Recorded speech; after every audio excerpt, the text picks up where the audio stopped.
Hello friends, welcome है आप सभी का आपके इस कृष्णा आर्ट्स एजुकेशन चैनल में, जो केवल और केवल बोर्ड एग्जाम की तैयारी करवाने के लिए बनी है। इसलिए इस चैनल को आपने अभी तक सब्सक्राइब नहीं किया तो इस चैनल को सब्सक्राइब कर दें और साइड के बेल नोटिफिकेशन को भी जरूर प्रेस कर दें, ताकि हमारी वीडियो का लेटेस्ट नोटिफिकेशन आप तक सबसे पहले पहुंच सके। और अगर आपको इस चैनल से रिलेटेड पीडीएफ मटेरियल चाहिए तो आप टेलीग्राम चैनल को भी ज्वाइन कर लें। और अगर आपको डेली क्विज और प्रैक्टिस करना है तो आप टेलीग्राम चैनल और ग्रुप दोनों में ज्वाइन हो जाइए। दोनों का लिंक डिस्क्रिप्शन में भी दिया हुआ है और आप टेलीग्राम एप्लीकेशन में कृष्णा आर्ट्स एजुकेशन चैनल को सर्च करके भी ज्वाइन हो सकते हैं। तो चलिए इस क्लास में आगे की ओर बढ़ते हैं। इसमें हम आपको क्लास 10th का सामाजिक विज्ञान का crash course 800 plus important objective question with question में का पार्ट 9 करवाने वाले हैं। अगर आपने इसका पार्ट 8 तक के वीडियो को नहीं देखा तो आप डिस्क्रिप्शन में दिए गए link social science crash course के प्लेलिस्ट में जाकर इसके पार्ट 8 तक के वीडियो को भी जरूर देख लें, क्योंकि हमने आपको बताया था कि हम आपको इस सोशल साइंस के क्रैश कोर्स में टोटल 20 क्लास कराएंगे। और अगर आप इनसे 20 क्लास को अटेंड कर लेते हैं तो आप 101% सोशल साइंस के एग्जाम में बहुत अच्छा स्कोर कर पाइएगा, क्योंकि इसमें आपको 800 प्लस इंपॉर्टेंट ऑब्जेक्टिव क्वेश्चन करवाने वाले हैं और इसमें क्वेश्चन में कभी सभी क्वेश्चन को ले लिया गया है।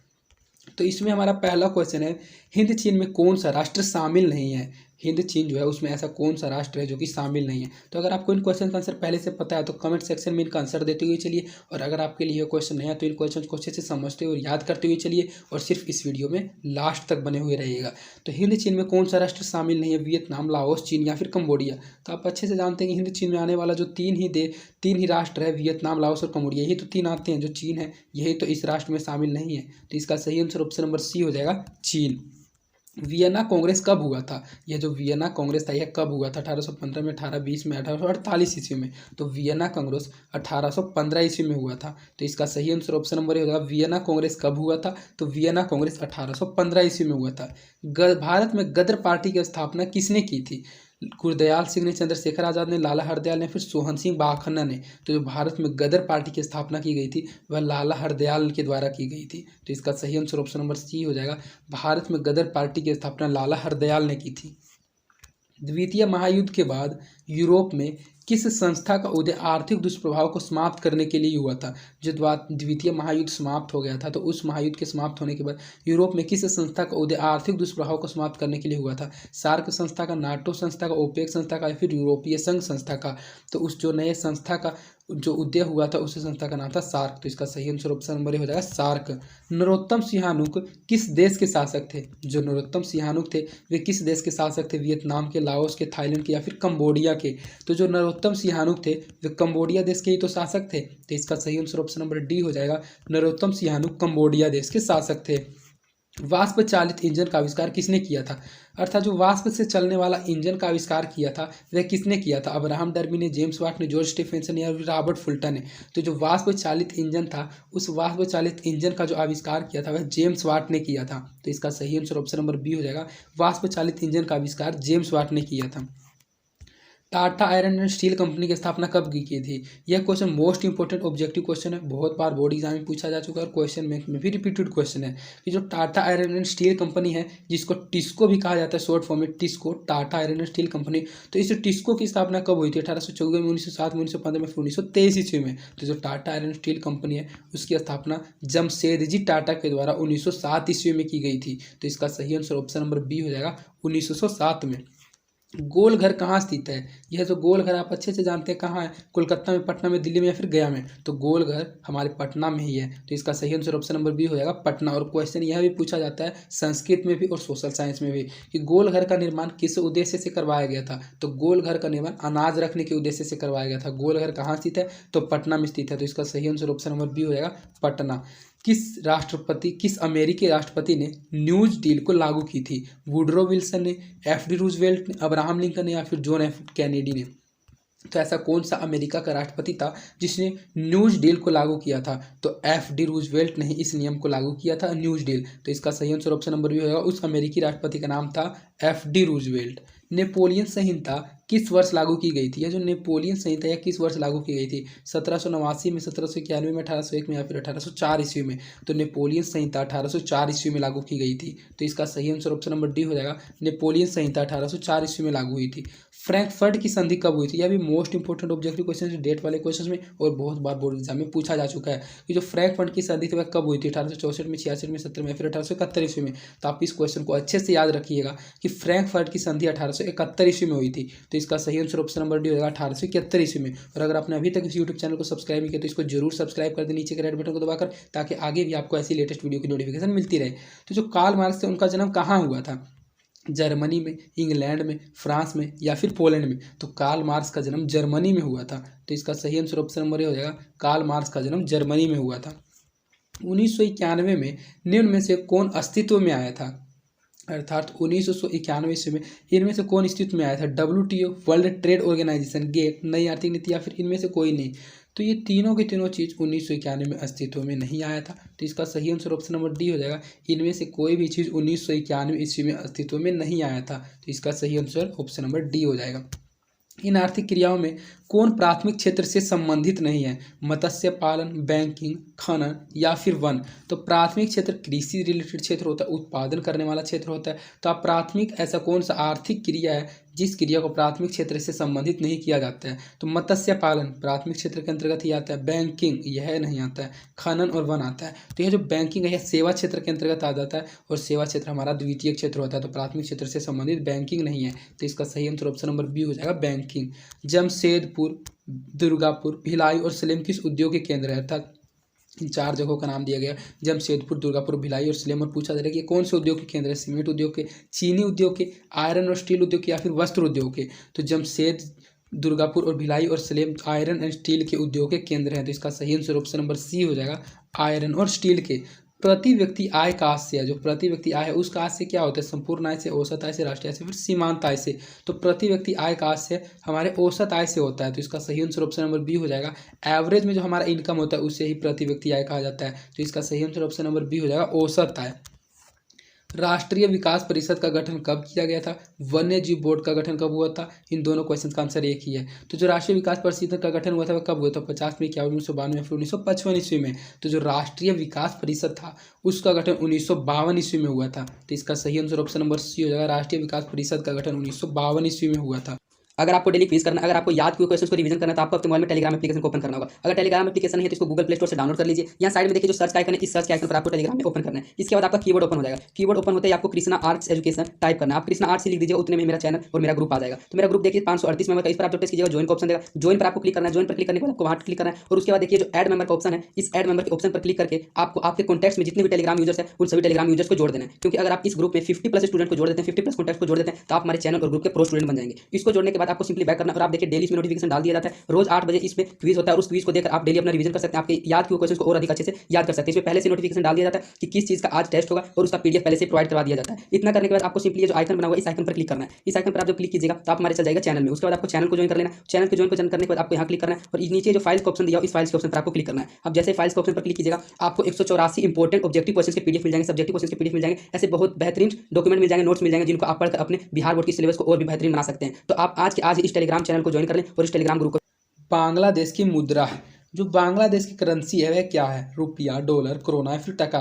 तो आप रुपया तो अच्छे से जानते हैं कि रुपया हमारे भारत देश की करेंसी है, हमारे भारत देश की मुद्रा है।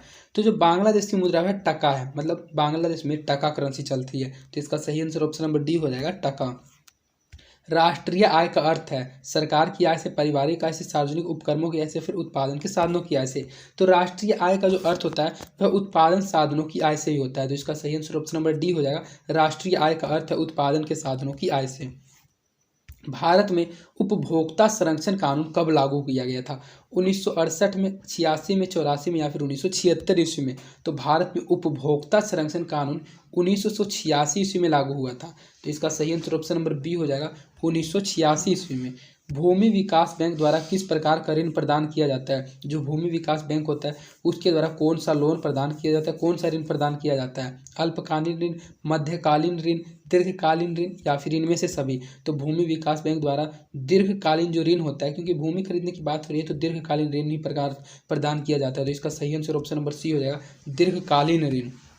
भारत में किस प्रकार की आर्थिक प्रणाली पाई जाती है? पूंजीवादी अर्थव्यवस्था, समाजवादी अर्थव्यवस्था, मिश्रित अर्थव्यवस्था या फिर साम्यवादी अर्थव्यवस्था? तो जो हमारा भारत है इस भारत में मिश्रित अर्थव्यवस्था पाई जाती है। तो इसका सही आंसर ऑप्शन नंबर सी हो जाएगा, भारत में जो आर्थिक प्रणाली पाई जाती है वह मिश्रित अर्थव्यवस्था की पाई जाती है। नागा अर्जुन सागर परियोजना संबंधित है। जो नागा अर्जुन सागर परियोजना है वह किससे संबंधित है? सतलज से, कावेरी से, नर्मदा से या फिर कृष्णा से? तो नागा अर्जुन सागर परियोजना जो संबंधित है वह कृष्णा नदी से संबंधित है। तो इसका सही आंसर ऑप्शन नंबर डी हो जाएगा। नागा अर्जुन सागर परियोजना कृष्णा से संबंधित परियोजना है। 26 दिसंबर 2004 को विश्व में कौन सा भाग सुनामी से प्रभावित हुआ था? मतलब 26 दिसंबर 2004 ईस्वी के विश्व का कौन सा भाग था जो कि सुनामी से प्रभावित हुआ था? पश्चिम एशिया, अंटार्कटिक महासागर, अटलांटिक महासागर या फिर बंगाल की खाड़ी? तो जो बंगाल की खाड़ी है यही 26 दिसंबर 2004 ईस्वी को भाग जो था सुनामी से प्रभावित हुआ था। तो इसका सही आंसर ऑप्शन नंबर डी हो जाएगा, बंगाल की खाड़ी से। सामान्य संचार व्यवस्था के बाधित होने का मुख्य कारण क्या है? मतलब जो सामान्य कम्युनिकेशन सिस्टम रहता है, जो सामान्य संचार व्यवस्था रहता है, उसके बाधित होने का मुख्य कारण क्या है? केबल का टूट जाना, संचार टावरों की दूरी होना, टावरों की ऊंचाई में कमी होना या फिर इनमें से कोई नहीं? तो सामान्य संचार व्यवस्था का बाधित होने का सिर्फ और सिर्फ एक ही कारण है, केबलों का टूट जाना। जब केबल टूट जाता है तो सामान्य संचार व्यवस्था बाधित हो जाती है। तो इसका सही आंसर ऑप्शन नंबर ए हो जाएगा, केबल का टूट जाना। बाढ़ क्षति पहुंचाती है, जो बाढ़ है वह किसको क्षति पहुंचाती है? फसलों को, पशुओं को, भवनों को या फिर उपरोक्त सभी को? तो आप अच्छे से जानते हैं कि जब बाढ़ आता है तो वह फसलों को भी हानि पहुंचाती है, पशुओं को भी और भवनों को भी। तो इसका सही आंसर ऑप्शन नंबर डी होगा, उपरोक्त सभी को बाढ़ क्षति पहुंचाती है, पशुओं को भी, फलों को भी और फसलों को भी और भवनों को भी। सर्वनिम्न चतुर्भुज संबंधित है। जो सर्वनिम्न चतुर्भुज है यह किससे संबंधित है? रेलवे से, सड़क मार्गों से, जल मार्गों से या फिर वर्णभूमि मार्गों से? तो सर्वनिम्न चतुर्भुज सड़क मार्गों से संबंधित है नाम है। तो इसका सही आंसर ऑप्शन नंबर बी हो जाएगा, सर्वनिम्न चतुर्भुज संबंधित है सड़क मार्गों से। बाढ़ के समय लोगों को जाना चाहिए, मतलब जब बाढ़ आ जाता है तो उस बाढ़ के समय लोगों को कहाँ जाना चाहिए? गांव के बाहर चला जाना चाहिए, खेतों में जाना चाहिए, उच्च भूमि पर जाना चाहिए या फिर कहीं नहीं जाना चाहिए? तो जब भी बाढ़ आता है तो बाढ़ के समय हम लोगों को उच्च भूमि पर अर्थात ऊंचे स्थान पर जाना चाहिए ताकि हम लोग बाढ़ की चपेट में ना आए, उस पानी से बच जाएं। तो इसका सही आंसर ऑप्शन नंबर सी हो जाएगा, बाढ़ के समय लोगों को जाना चाहिए उच्च भूमि पर। निम्न में कौन क्षेत्रीय राजनीतिक दल है? अर्थात ये सभी के सभी राजनीतिक दल दिया गया और पूछा जा रहा है कि इनमें से ऐसा कौन सा राजनीतिक दल है जो कि क्षेत्रीय राजनीतिक दल है? भारतीय जनता पार्टी, भारतीय राष्ट्रीय कांग्रेस, जनता दल यूनाइटेड या फिर भारतीय कम्युनिस्ट पार्टी? तो भारतीय भारतीय भारतीय, ये तो क्षेत्रीय राजनीतिक दल नहीं होते, राष्ट्रीय राजनीतिक दल हो गए। तो जो जनता दल यूनाइटेड है यही एक क्षेत्रीय राजनीतिक दल है। तो इसका सही आंसर ऑप्शन नंबर सी हो जाएगा, जनता दल यूनाइटेड। पंचायत का चुनाव जो होता है वह कौन करवाता है? केंद्र सरकार, जिला परिषद, राज्य चुनाव आयोग या फिर राज्य सरकार? तो ये जो पंचायत का चुनाव होता है इस पंचायत के चुनाव को राज्य चुनाव आयोग के द्वारा किया जाता है। तो इसका सही आंसर ऑप्शन नंबर सी हो जाएगा, पंचायत का चुनाव राज्य चुनाव आयोग करवाता है। भारत के किस राज्य से पंचायती राज की शुरुआत हुई थी? बिहार से, उत्तर प्रदेश से, राजस्थान से या फिर पंजाब से? तो भारत का जो राजस्थान राज्य है इसी राज्य से तो सबसे पहले पंचायती राज की शुरुआत हुई थी, तभी तो यह सभी राज्यों में फैल गई। तो इसका सही आंसर ऑप्शन नंबर डी हो जाएगा, राजस्थान से इसकी शुरुआत हुई थी। वर्ष 1975 में भारतीय राजनीति में किस लिए माना जाता था? मतलब जो वर्ष 1975 का समय था उसमें भारतीय राजनीति किस लिए जाना जाता था? इस वर्ष आम चुनाव हुए थे, श्रीमती इंदिरा गांधी प्रधानमंत्री बनी थी, देश में आंतरिक आपातकाल लागू हुआ था, फिर जनता पार्टी की सरकार बनी थी। तो उसको भारतीय राजनीति में इसलिए जाना जाता है क्योंकि उस समय देश में एक आंतरिक आपातकाल लागू हुआ था। तो इसका सही आंसर ऑप्शन नंबर डी हो जाएगा, देश में आंतरिक आपातकाल लागू हुआ था। ताड़ी विरोधी आंदोलन किस प्रांत से शुरू हुआ था? यह क्वेश्चन मोस्ट इंपॉर्टेंट क्वेश्चन है और बहुत बार बोर्ड एग्जाम में पूछा जा चुका है और क्वेश्चन बैंक में भी रिपीटेड क्वेश्चन है कि जो ताड़ी विरोधी आंदोलन थी वह किस प्रांत में शुरू की गई थी? बिहार में, आंध्र प्रदेश में, उत्तर प्रदेश में या फिर तमिलनाडु में? तो यह जो ताड़ी विरोध मतलब ताड़ी का विरोध करने का जो आंदोलन हुआ था वह आंध्र प्रदेश में हुआ था सबसे पहले। तो इसका सही आंसर ऑप्शन नंबर सी हो जाएगा, इसका शुरुआत आंध्र प्रदेश से किया गया था। धर्म को समुदाय का मुख्य आधार कौन मानता है? मतलब जो धर्म होते हैं उसको समुदाय का मुख्य आधार कौन मानता है? सांप्रदायिक, नारीवादी, धर्मनिरपेक्ष या फिर जातिवादी? तो सांप्रदायिकता में ही धर्म को समुदाय का मुख्य आधार माना जाता है। तो इसका सही आंसर ऑप्शन नंबर हो जाएगा, सांप्रदायिक।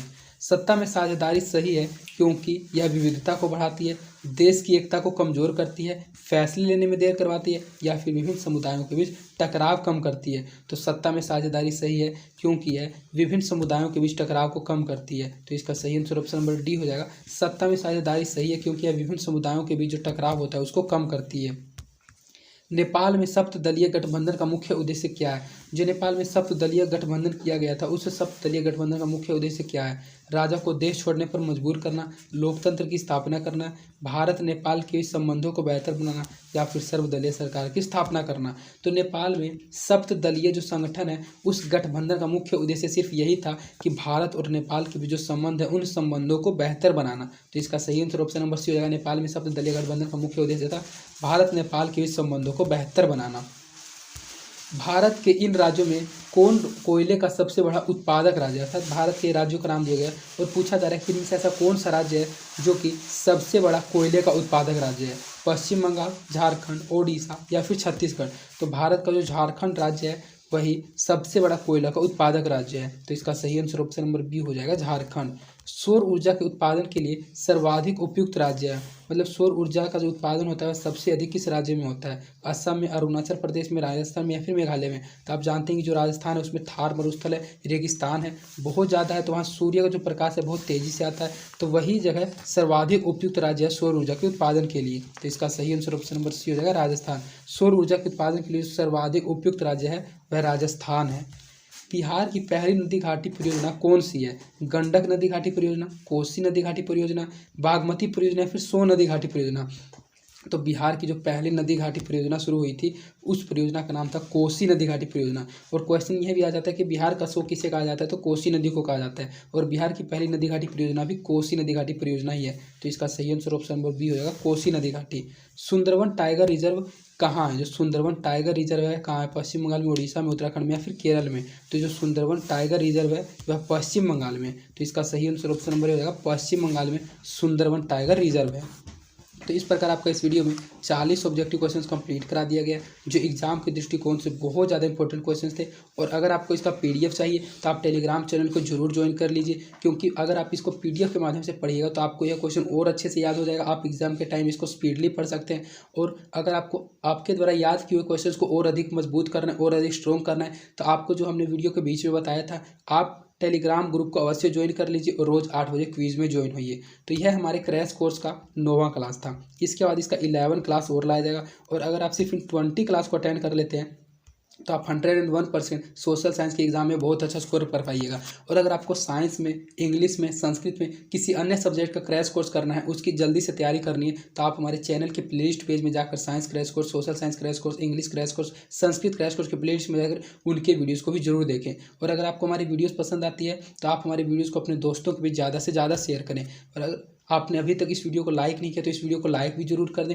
और इस यूट्यूब चैनल को सब्सक्राइब नहीं किया तो इस चैनल को भी जरूर सब्सक्राइब कर दें। और कमेंट के माध्यम से अपना फीडबैक भी मुझ तक जरूर पहुंचाएं। तो आज के लिए इतना ही, धन्यवाद। मिलते हैं आपसे नेक्स्ट वीडियो में।